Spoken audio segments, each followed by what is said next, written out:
बिस्मिल्लाहिर्रहमानिर्रहीम। अस्सलाम वालेकुम दोस्तों, नई वीडियो में खुश आमदीद। दोस्तों, वली अहद के ओहदे का आखिरी हफ्ता, मोहम्मद बिन सलमान आउट, खालिद बिन सलमान इन। जो बाइडेन इंतजामिया ने बिन सलमान पर बिजलियां गिरा दी। वीडियो की तफसील में जाने से पहले आप देख रहे हैं हकीकत की दुनिया डॉक्टर अली के साथ। हमारा चैनल सब्सक्राइब करके घंटी के निशान को दबाना मत भूलिएगा। इस वीडियो को ज्यादा से ज्यादा फेसबुक, व्हाट्सएप और सोशल मीडिया पर शेयर जरूर करें। शेयर और लाइक करने के साथ साथ कमेंट बॉक्स में पाक फौज जिंदाबाद, पाकिस्तान पाइंदाबाद और पाकिस्तान के गुमनाम हीरोज को सलाम का नारा कमेंट जरूर कीजिएगा। दोस्तों, सऊदी अरब के शाह सलमान ने 2015 में इक्तदार संभालने के बाद बुनियादी तब्दीलियां शुरू की। न तजर्बाकार और लाडले शहजादी की नायब वली अहद और बतौर वजीर दिफा तकर्री भी उनमें से एक अहम तब्दीली थी। नायब वली अहद शहजादा मोहम्मद बिन सलमान ने शाही दरबार का कंट्रोल कुछ ऐसे हाथ में लिया कि जून 2017 के मुख्तसर अरसे में वली अहदी के साथ ही इक्तसादी कौंसिल के सरबराह और रियासत के करता धर्रा बन बैठे।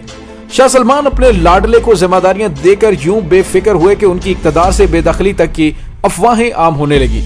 यहाँ तक कहा गया कि शहजादा मोहम्मद बिन सलमान अपनी वालिदा को भी शाह सलमान तक रसाई से रोक रहा है। शाह सलमान ने दौरा अमेरिका के दौरान सदर ओबामा को बताया कि उनकी अहलिया बीमार हैं और न्यूयॉर्क के हॉस्पिटल में दाखिल हैं। बाद में पता चला कि वो किसी हॉस्पिटल में दाखिल नहीं है और न ही अमेरिका पहुंची हैं। दोस्तों, बिला रोक टोक ताकत और इख्तियार के नशे में मोहम्मद बिन सलमान ने पहले यमन पर जंग मुसल्लत की, 2017 में कतर के साथ बायकाट किया, ईरान के साथ प्रॉक्सी वार को बढ़ावा देते हुए शाम में बागियों की मदद की, लिबनान के वजीर आजम को रियाज तलब करके जबरी इस्तीफा लिया, कनाडा के साथ सफारती जंग मूल ली, अंदरूनी तौर पर ताकतवर शहजादों और तिजारती शख्सियात को करप्शन के खिलाफ मुहिम के नाम पर गिरफ्तार करके बैयत ली और सरमाया भी छीन लिया। दोस्तों, ये तो कुछ चीदा से कारनामे हैं शहजादा मोहम्मद बिन सलमान के, लेकिन शायद वो जुल्म सितम करते हुए भूल गए कि अल्लाह ताला की लाठी बड़ी बेआवाज है।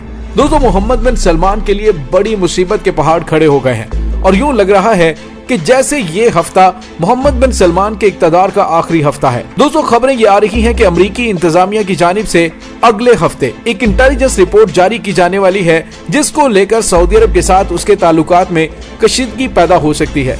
अमेरिकी इंटेलिजेंस रिपोर्ट में इस बात का दावा किया गया है कि सऊदी अरब के वली अहद शहजादा मोहम्मद बिन सलमान ने 2018 में सहाफी जमाल खाशोगी के कत्ल का हुक्म दिया था। अमेरिकी सदर जो बाइडेन के हवाले से पेंटागन ने जो गुज़िश्ता हफ्ते बयान जारी किया गया था और उसमें कहा गया था कि अमेरिकी सदर शाह सलमान से बराह रास्त बात करेंगे, मोहम्मद बिन सलमान से बात नहीं करेंगे क्योंकि वो उनके हम मनसब नहीं है। दोस्तों, इसी से पता चल गया था कि जो बाइडेन आने वाले दिनों में क्या करने वाले हैं। दोस्तों, वाशिंगटन पोस्ट की रिपोर्ट में बताया गया है कि office of the director of the national intelligence ने एक रिपोर्ट तैयार की है और इस रिपोर्ट को अगले हफ्ते आम किया जाएगा। जमाल खाशोगी वाशिंगटन पोस्ट में सऊदी अरब की सरकार की तनकीद में कॉलम लिखते थे। जब वो इस्तांबुल में वाक़ सऊदी कौंसलेट एक तुर्की शहरी की शादी के लिए जरूरी दस्तावेजात लेने गए तो जरूरी दस्तावेजात देने के बाद उनको कत्ल कर दिया गया। जो बाइडेन इंतजामिया ने इशारा दिया है कि अमेरिकी सदर मोहम्मद बिन सलमान से नहीं बल्कि उनके वालिद शाह सलमान बिन अब्दुल अजीज से बातचीत करेंगे और मोहम्मद बिन सलमान से मुल्क के वजीर खारजा लॉयड ऑस्टिन बात करेंगे। गौरतलब बात यह है कि वली अहद शहजादा मोहम्मद बिन सलमान को ही मुल्क का हुक्मरान माना जाता है, लेकिन अमेरिकी इंतजामिया सिर्फ हम मनसब से बातचीत के हक में है। दोस्तों, इस बात से जाहिर होता है कि अमेरिका ने फैसला कर लिया है कि अब सऊदी वली अहद शहजादा मोहम्मद बिन सलमान को ओहदे से माजूल करके उनकी जगह उनके भाई शहजादा खालिद बिन सलमान को वली अहद बनाया जाएगा और इसके इंतजामात भी मुकम्मल कर लिए गए हैं। दोस्तों, एक बड़ा अहम सवाल ये पैदा होता है कि क्या शहजादा मोहम्मद बिन सलमान को सिर्फ वली अहदी से ही हाथ धोने पड़ेंगे या उनकी जान को भी खतरा है। तो दोस्तों, जिस तरह से शाही खानदान के ताकतवर शहजादों को अपने इक्तदार के नशे में मोहम्मद बिन सलमान ने तहे तेग किया है, उससे यकीनी तौर पर वो भी उधार खाए बैठे होंगे। जब शहजादा मोहम्मद बिन सलमान वली अहदी से फारिग होगा तो यकीनन उसके लिए एक अमेरिकी तलवार तो लटक ही रही है, लेकिन उसके साथ ही अंदर खाते भी उसके बारे में शदीद नफरत परवान चढ़ चुकी है। दोस्तों, शहजादा मोहम्मद बिन सलमान शायद सोच भी नहीं सकता था कि उसके साथ कभी ऐसा हो सकता है। सऊदी शहजादे ने शाही खानदान और खुसूसन अपनी पॉलिसियों के नाकिद जमाल खाशोगी से निमटने में बुनियादी गलती की और ये समझ लिया कि इस बार भी कोई नोटिस नहीं लेगा। जमाल खाशोगी सऊदी शाही खानदान के कई राजों के अमीन थे, लेकिन शहजादा मोहम्मद बिन सलमान की पॉलिसियों के नाकिद और अपने पुराने मोहसिनों के हामी भी थे। जमाल खाशोगी अयाम जवानी में उसामा बिन लादेन के दोस्त थे। सहाफती करियर की उठान में साबिक सऊदी इंटेलिजेंस चीफ शहजादा तुर्की अल फैसल के ममनून थे और सऊदी इंटेलिजेंस की मदद से CIA से इजाजत ली और अफगानिस्तान में रिपोर्टिंग करते रहे। उसामा बिन लादेन और जमाल खाशोगी इख्वानुल मुस्लिमीन के रुकन थे।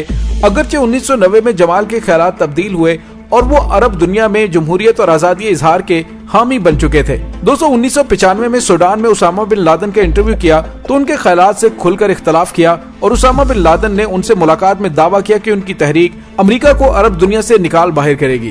جمال خاشقجی نے اسامہ بن لادن پر زور دیا کہ وہ دہشت گردی اور تشدد سے بریت کا اظہار کریں۔ جمال نے اسامہ بن لادن سے کہا کہ ان کا یہ بیان اعلان جنگ کے مترادف ہے اور اس اعلان سے امریکیوں کو ان کا پیچھا کرنے کا جواز مل جائے گا۔ اسامہ بن لادن نے جمال کے اصرار کے باوجود آن ریکارڈ ایسا کوئی بھی بیان دینے سے انکار کیا۔ بعد میں جمال افغان خانہ جنگی سے شدید مایوس ہوئے اور افغان جنگ کو تباہی قرار دیتے رہے۔ دوستو جمال خاشقجی شاہ سلمان کے خاندان کے ناقد تب سے تھے جب افغانستان میں سوویت یونین کے خلاف جہاد جاری تھا اور سعودی عرب بھرپور مالی مدد کر رہا تھا۔ دوستو جمال خاشقجی نے کہ شہزادہ سلمان بن عبدالعزیز جو کہ ابھی سعودی عرب کے بادشاہ ہیں اور 1989 میں ریاض کے گورنر تھے تو ان پر بھی تاکید کی تھی کہ وہ کس طرح ایک خاص مذہبی طبقے کے مجاہدین کی مدد کر کے جہاد کو نقصان پہنچا رہے ہیں۔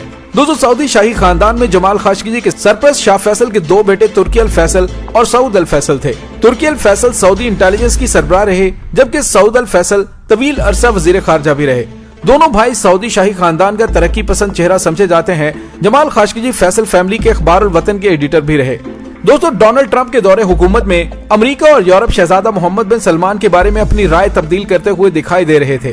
برطانیہ اور دیگر یورپی ملکوں کا رد عمل سخت ہے۔ امریکی صدر جو بائیڈن بھی کہہ چکے ہیں کہ اگر جمال خاشقجی کے قتل میں سعودی عرب ملوث ہے تو اسے سخت سزا کا سامنا کرنا پڑے گا۔ دوستو ان حالات میں اندرون ملک بھی محمد بن سلمان کے خلاف کافی زیادہ نفرت بڑھ چکی ہے۔ CIA کے سابق director Bruce riddle Jamal Khashoggi کے قتل سے پہلے ہی انکشاف کر چکے ہیں کہ شہزادہ محمد بن سلمان کی جان کو خطرہ ہے اور وہ اپنی راتیں اب سمندر میں اپنی لگژری کشتی پر گزارتے ہیں جو ایک فٹ بال کے میدان سے بڑی ہے۔ بروس ریڈل کے مطابق اگر شاہ سلمان اچانک دنیا سے چلے جاتے ہیں تو شہزادہ محمد بن سلمان کے لیے پھر بھی تخت پر پہنچنا مشکل ہوگا۔ شاہی خاندان کے اندر خون خرابے کا بھی بڑا خطرہ موجود ہے۔ دوستو یہاں پہ آپ کو یہ بھی بتاتے چلیں کہ کئی شہزادے بغاوت کر کے اس وقت ملک سے فرار ہو چکے ہیں لیکن پراسرار حالات میں انہیں وطن واپس لا کر غائب کر دیا گیا۔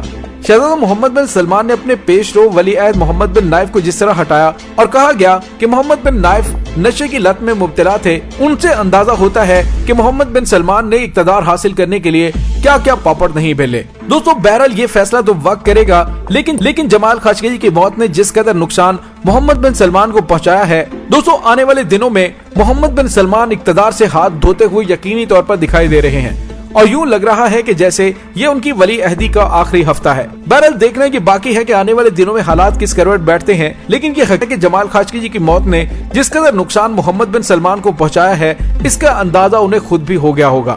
دوستو محمد بن سلمان نے امریکہ کو رام کرنے کے لیے اسرائیل کو تسلیم کرنے کے حوالے سے بھی اشارے دیے اور اس کے لیے عملی اقدامات بھی اٹھائے اور متحدہ عرب امارات اور دیگر عرب ریاستوں کو اسرائیل کو تسلیم کرنے پر مجبور کیا۔ پاکستان پر پریشر ڈالا لیکن پاکستان نے سعودی عرب کا پریشر قبول کرنے سے انکار کر دیا۔ لیکن دوستو اس تمام کے باوجود جو بائیڈن محمد بن سلمان کو کوئی بھی رعایت دیتے ہوئے نظر نہیں آ رہے۔